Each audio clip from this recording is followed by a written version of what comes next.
Even though it's only a little more than a decade old, there is an agricultural industry in Arizona that's already contributing $6 billion a year to the Arizona economy. When we come back, we'll go into the details about what's driving this economic engine. Let's go.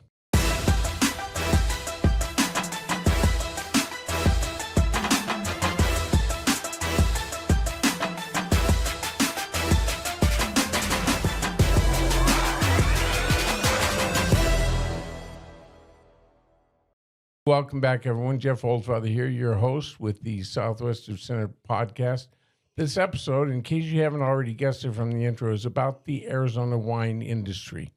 And I have two really neat people with me to talk about this that I've known for more than a decade, actually. Jim and Ruth Graham. Jim on the right, Ruth on the left. And you are the owners and operators of Golden Rule Vineyards, and I've known you since about 2015. And I didn't know a lot about the Arizona wine industry when I met you. I was still learning about the Sonora area and the Wilcox area, and quickly learned with Jim's help and then later with Ruth what a vibrant and incredibly important part of the Arizona economy this has become. So first, let me just introduce you, Jim. Tell us a little bit about yourself, and then Ruth will go to you. Well, I guess we're farmers. We own and operate Cochise Groves and Golden Rule Vineyards. We have 26 acres of wine grapes and 150 acres of pistachios in the Cochise area. We are career farmers. I've farmed for 53 years and hope to be able to make it another year or two. I thought you were going to say 53 years more. No way. I got to say, one of the things I learned about you early on was you used to grow just pistachios, and then you branched into the wine industry. What drove that crazy decision? Well, pistachios are an alternate bearing crop. They'll have a big crop one year and a smaller crop the next year. But you still have to take care of the trees as if they have a crop every year. And we always talk about, well, we're taking care of the trees for next year's crop. So it's a pretty consistent cost budget, but the yields can go up and down. And we thought maybe it'd be a good idea to have something that would be more consistent with the production and maybe something we could vertically integrate and maybe do more with, so we could put the grapes that we grow, make wine, and put it in the hands of the consumer. So, Ruth, what was the discussion around the kitchen table when you started talking about, hey, let's start making wine? How did that evolve? I met the janitor at the schools, and he was a grape schools. grower. Yes. And that's how we started the idea. It has turned out to be a much bigger project than we planned. Our original plan was just to grow grapes. We were told there was a big market just for grapes. We did not intend to make wine. We did not drink wine at the time, but it has worked out to be a very good industry, and we really enjoy it. Well, a lot of work. I mean, you guys don't own the winery, the vineyards, and everything else. They own you. Right? I'm not too far off. Ruth, this is actually not a very rude thing to do. I'm going to ask you to move that boom a little bit to your right. Yeah, just even though we're on camera, there you go, like that, so we can see more of you. Just when you speak, you're going to have to point yourself a little bit towards the mic, okay? Fair enough? So, Jim, what was the first year like? What year was that? Well, I should take a step back. When we thought that maybe we would be interested in growing grapes, we traveled around the state of Arizona to make sure that there was a market. We visited most of the wineries that existed in Arizona at the time, and this was in 2005, so 20 years ago. Wow. And at that time, there Well, were the Verde Valley and Sonora. primarily, well, that was basically it. Yeah. And at the time, there were 9 bonded wineries.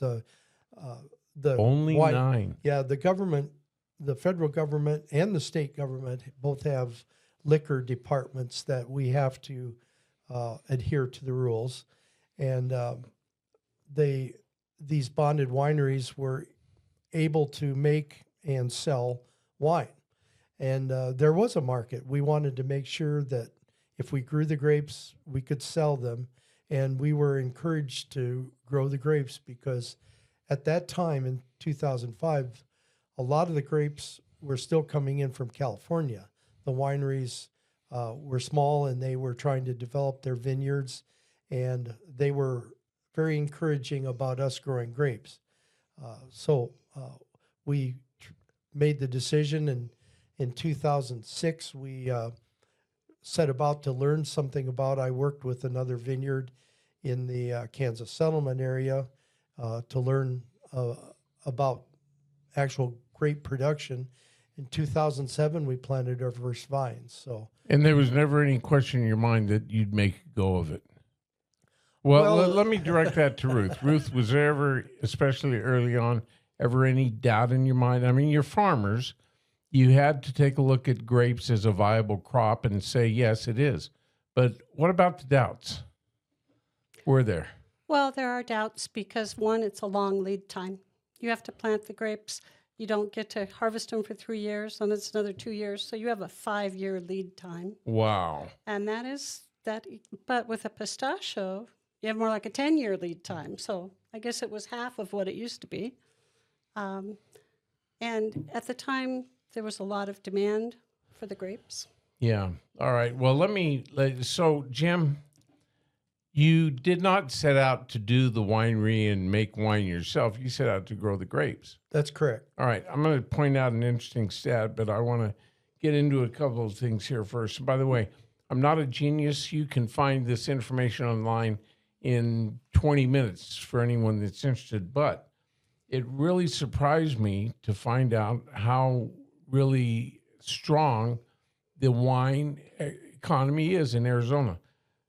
$5.68 billion a year as of a 2025 study, a study that was done earlier this year. That's the total economic activity from the wine industry in the state of Arizona.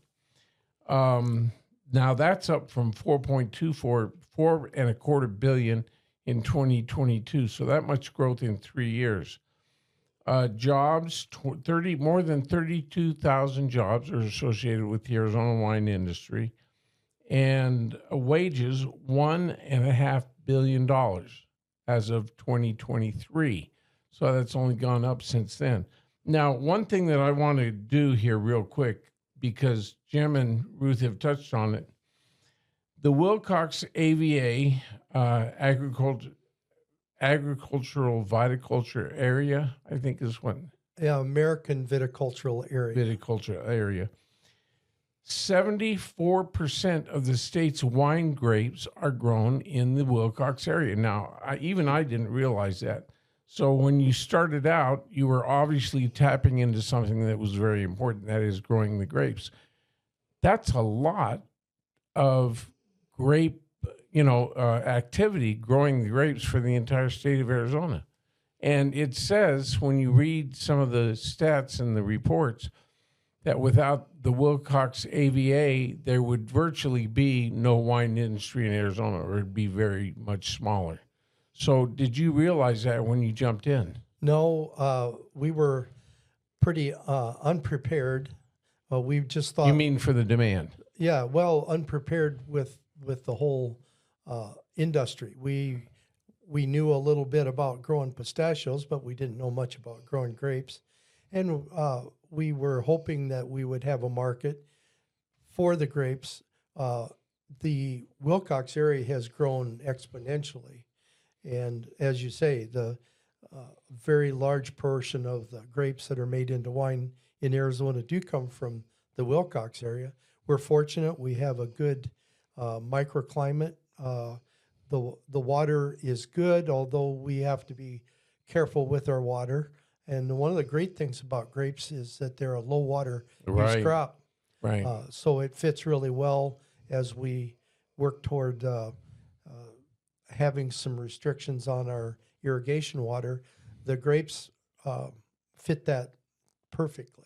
Well, I want to address that issue of water real quick. the largest users of water in the Wilcox Silver Springs Valley area are not grapes. They're not industry. They are like the pecans, orchards, the believe it or not, residential, the dairy farm. So the impact that the wine industry has on the water issue is minimus. And I would guess that you agree with that. Yeah, we tell people if of all the acres that were in crops in the Wilcox area were grapes, there would be no water problem. So we feel like we're being good stewards of the resource, and we're happy that both pistachios and wine grapes are low water use crops. Now, as time has gone on, I would imagine that the role that each of you plays has evolved. So I'm going to go to you, Ruth. What is your primary role in this business? I primarily work on the books and the payments and working on the wine club. And I would say I'm more on the retail side. Yeah, so let's touch on that for a minute. That's a tough business, right? I mean, there's obviously demand, but what is the biggest challenge to making a business of it? I think the marketing is probably the biggest. And you know what makes me mad is I can walk into any wine store or Total Wine, find wines from all over the world, and they are making an effort, the stores and the wine and the alcohol supply places to stock more local wines, but it's still very, very unbalanced. So that's got to be a huge challenge. We do not have the low cost of making the wine. They want very inexpensive wine. Mm-hmm. And our wines, each one is individually, there's a lot that goes into them, so they're not as low cost. Well, I'm going to total disclosure here. I love Ruth and Jim's wines. My wife and I were just at your fall release. They make excellent wines. And actually, we've been buying your wines now for 10 years. But, we go to Sonoyta, we go to the different areas of Verde Valley, but you do make some excellent wines. I want to tell you, I want you to share something that I think is probably pretty accurate, but let's make sure it is. Within 5 years of starting your winery, didn't you win best in class for either your second Harvest Inn or another red at a major wine show in New York? Well, probably our biggest national awards were from, we had participated both in the San Francisco Chronicle wine competition, which is the largest in the country. And we did have a best of class with our Commonwealth. It's a Syrah, Petite Syrah blend. Ruth would have to remember what year it was. But I believe it was like 2016 or 17. And we also participated in the American Wine Society, and that probably is what you're referring to. Our 2016 Syrah was scored 95 points and was the top point getter in the national competition for the American Wine Society. And that would have been in 2018 with our 2016 wine. But that was within, 5-6 years of actually starting to make your own wine? Well, pretty much. Our first wine on a very limited basis came in 2009. And we really weren't into the retail side of the business. We made a little wine to have for festivals and things like that. But we really didn't gear up to doing a lot of retail until 2014. We opened a tasting room in our house on the farm. Right. And I've been there. Yep. It's where we met you. And we were always pleased to have people come. But in 2019, we moved our tasting room into the town of Wilcox, and we now have a tasting room in the old dealership. In the old Chevy dealership on Haskell Avenue. So obviously we'd invite people to come and visit us at 469 South Haskell. I'll put that up on the screen, don't worry. But But I want to point out, so within 5 or 6 years of actually starting to make your own wine, here's this upstart couple from Wilcox, a place that most of those people probably never heard of, who come into these major, not regional, but national competitions and start winning awards. Yeah. I mean, that's pretty impressive. Go Well, ahead. Jay Belletti is a wine expert. He was in Sonoyta, and he got us to participate in the American Wine Society competition. And he said at first they would say, Golden Rule, Arizona, what is this? And he said after a few years they would say, well, where is Golden Rule? Right, And we yeah. received a number of awards there. All right. Well, listen, believe it or not, we've already been talking for almost 20 minutes. So we're going to take a quick break. And when we come back, I want to delve a little bit more into the business side of it. And you mentioned the higher costs, but let's explain to people why that is and why it shouldn't put off people who are looking for really good wines, okay? So stick around. Ruth and Jim Graham, or Jim and Ruth Graham, I don't know. I don't think they have a preference. Ruth and Jim Graham from Golden Rule Vineyards. We'll be right back. Hey there, I'm Lance Bass, and this is Chip. And for more than 100 years, American Humane has been protecting animals in times of crisis. And if you're like me, your pet means the world to you, and you want to keep them safe if disaster strikes. American Humane's first responders are always prepared to rescue animals in danger, but you can also help. To learn more about disaster planning and keeping your animals safe, please visit AmericanHumane.org.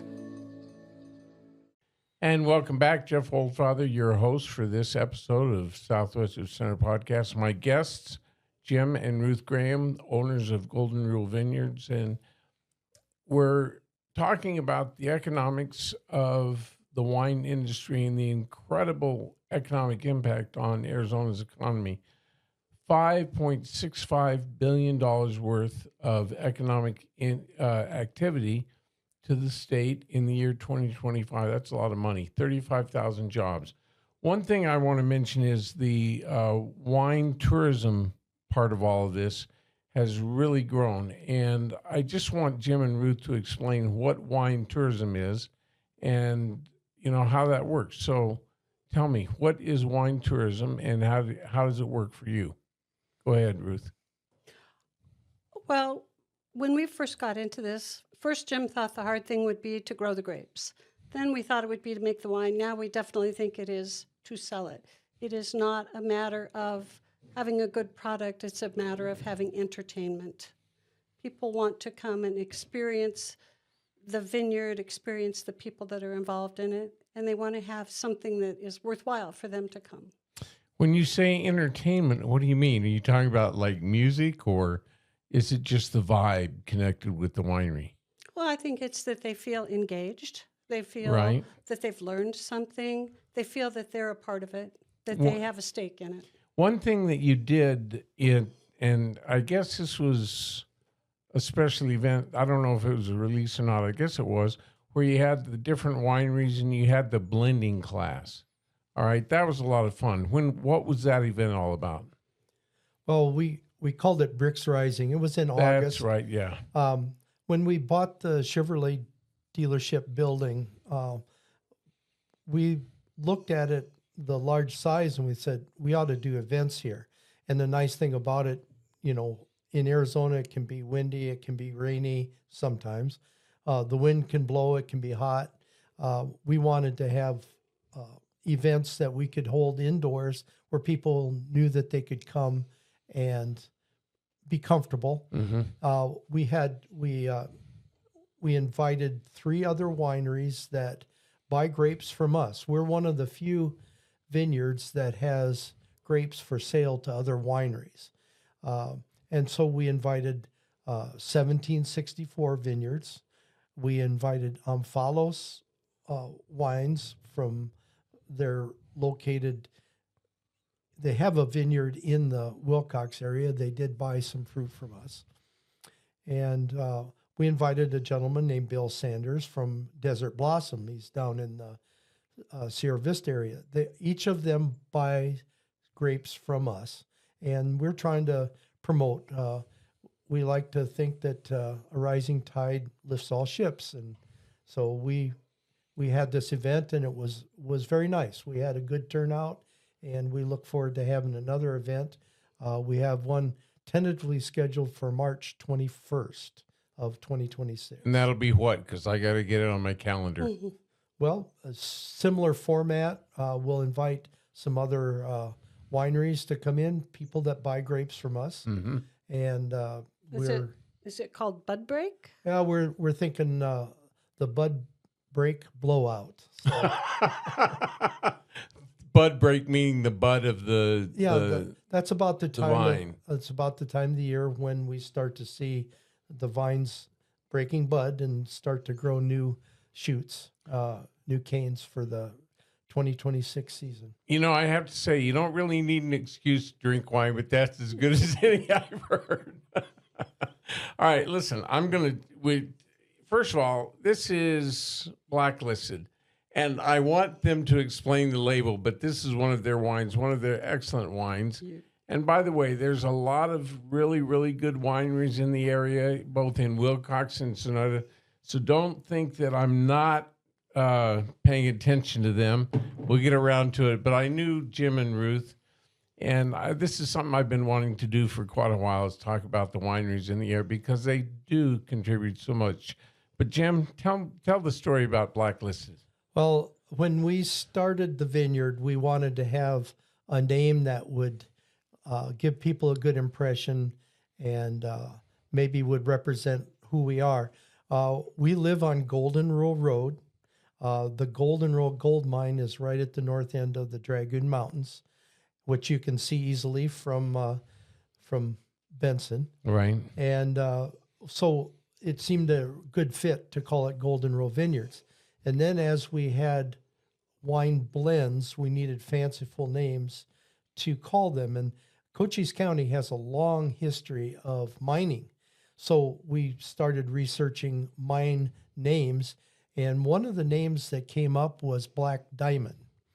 And in 2013, we had our first Bordeaux varieties, our Cabernet Sauvignon, Cabernet Franc, and Petit Verdot to blend together. Mm-hmm. And we wanted to make it one of our premier blended wines. And I just thought Black Diamond would be a great name for that. So little did you know. Little did we know, and we got quite an education out of this. We have to get the label approved by the federal government. The Alcohol, Tobacco Tax and Trade Bureau has to approve the label. There are certain things that have to be on the label. There are certain things that cannot be on the label. We got the label approved. We bottled the wine, put the labels on 120 cases of Black Diamond. That's a lot of wine. A lot of wine. Well, at that time, it was a pretty big amount for us. We're not that big, but it was a significant amount for us.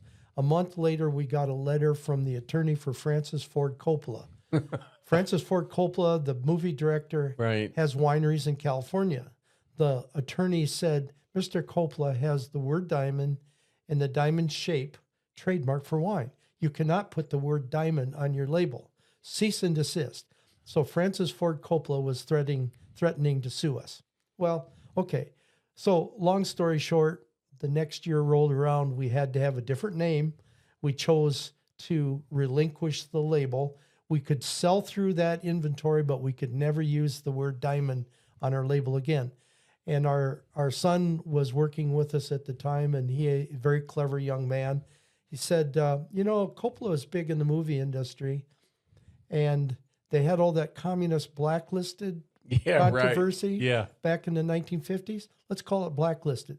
So if you look closely at the label, the label represents the silver movie screen and the red carpet. Oh, yes. And Blacklisted, we get more marketing out of the name Blacklisted than we ever would of Black Diamond. Well, there's the red carpet, and that's the movie screen, and you've pointed that out to me before, but that's very clever.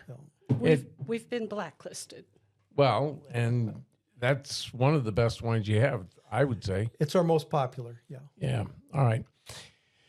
Jim and Ruth, since you're the marketing guru, or at least you're in charge of that, both of you talk a little bit about why there's, excuse me, a disparity in cost. People will say, well, the local wines are more expensive. There's a good reason for that. Excuse me. And as far as I'm concerned, they're worth every dollar because you're supporting a local industry and getting an excellent product in the meantime.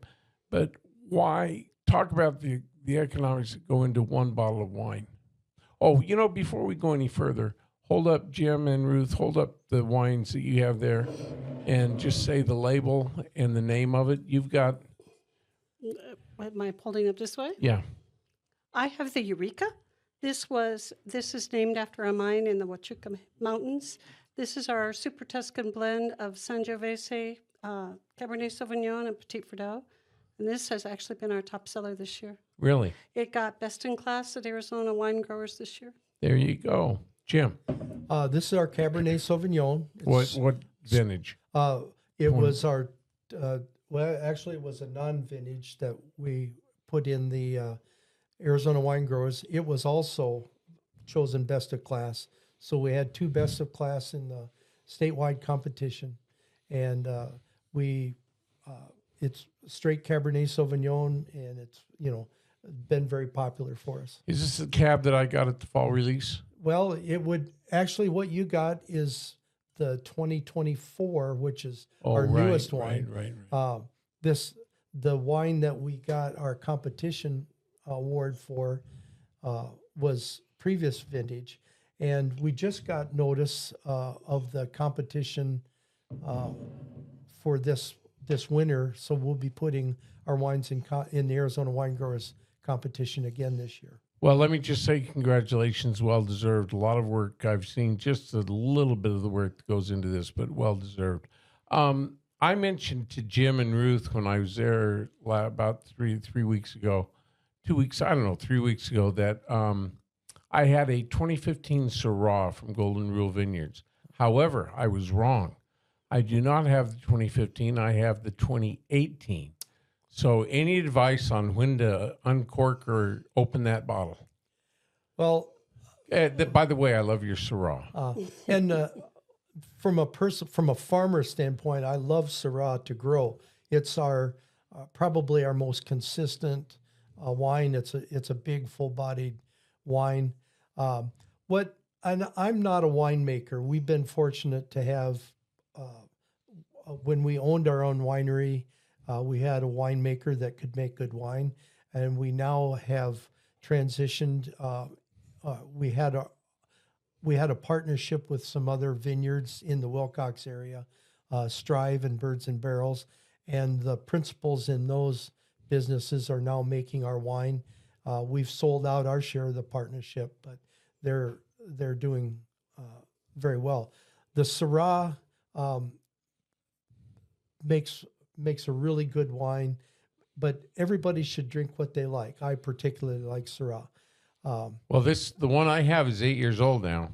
Well, and your question was, how does peaks, it work? It peaks, and then what I've been told is that it's like a bell curve. You don't want to have wine before it's time, right, like the old ad for was a Gallo wine, no wine before it's time. Right. But by the time the wine is 2 to 3 years old, it's probably prime. But it only gets better.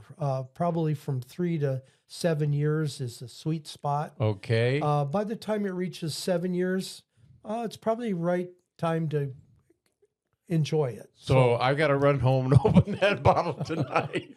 Well, certainly by the time it's 10 years old, you may notice that we use a screw cap on our bottles. And right. This was a real hard decision for us back, more than 10 years ago now.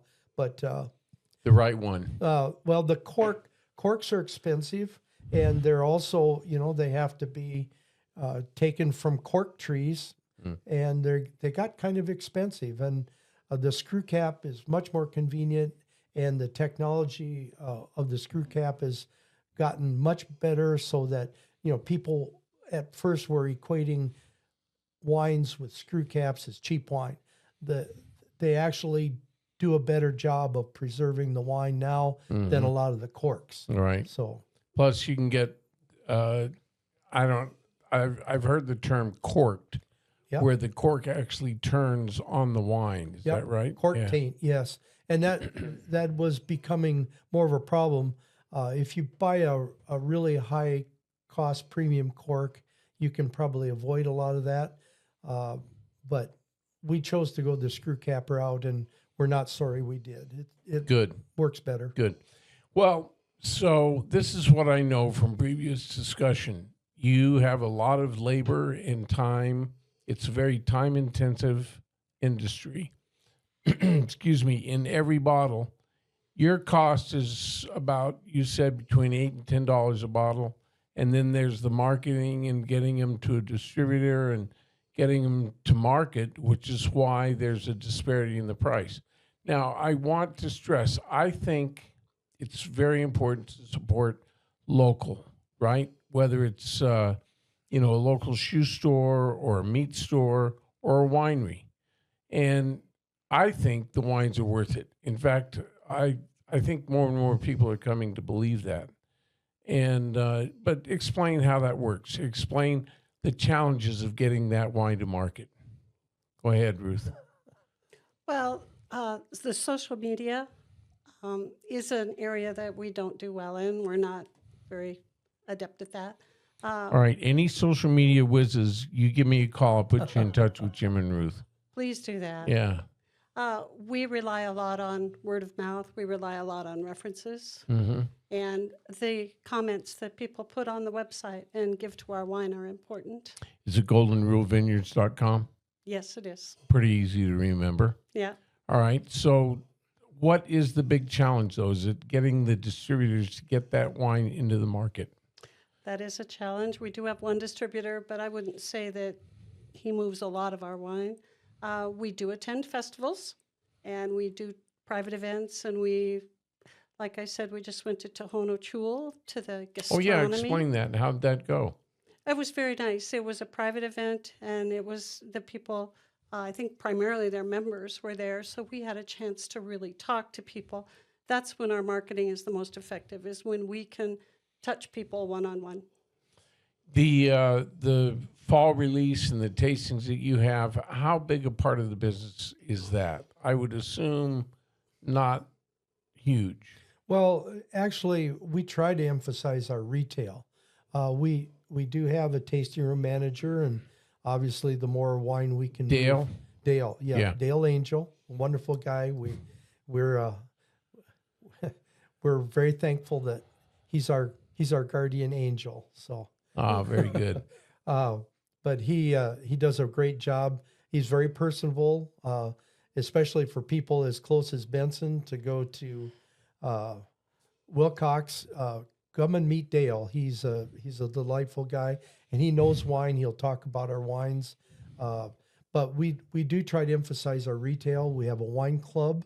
We try to move as much wine as we can through our wine club. We offer some attractive discounts if you buy multiple bottles, so that we can get the price of our wine down pretty significantly for people if they choose to be in our wine club or buy multiple bottles. Mm-hmm. We're Golden Rule Vineyards. We try to treat other people the way we want to be treated.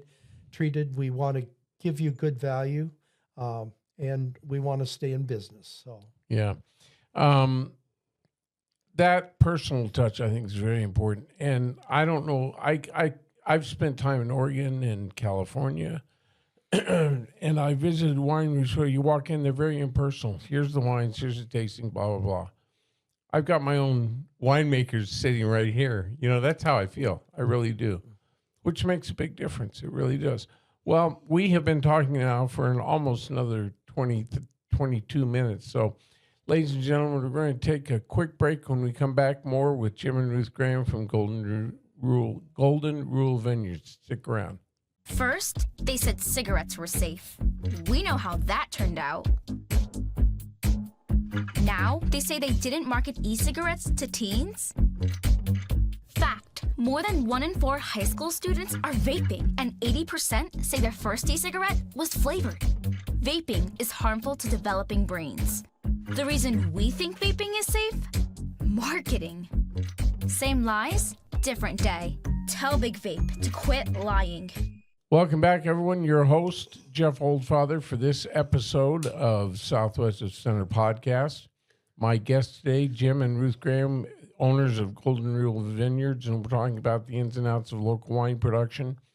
A $5.65 billion industry to the state of Arizona, 35,000 jobs, and a heck of an economic impact in a positive way for the state.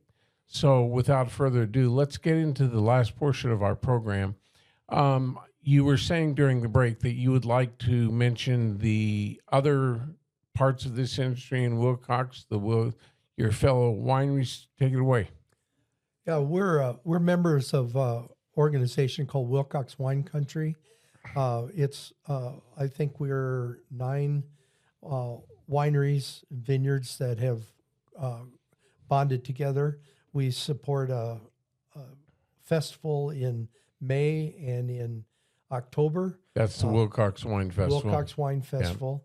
The May event may be moved to April, and I think it's under discussion now, but we'd certainly encourage people to check in with any of our partners in Wilcox. But as we emphasized, Wilcox area is the grape growing area of the state, and we'd like people, especially from Southeast Arizona, to come and visit Wilcox and visit our partners in Wilcox Wine Country.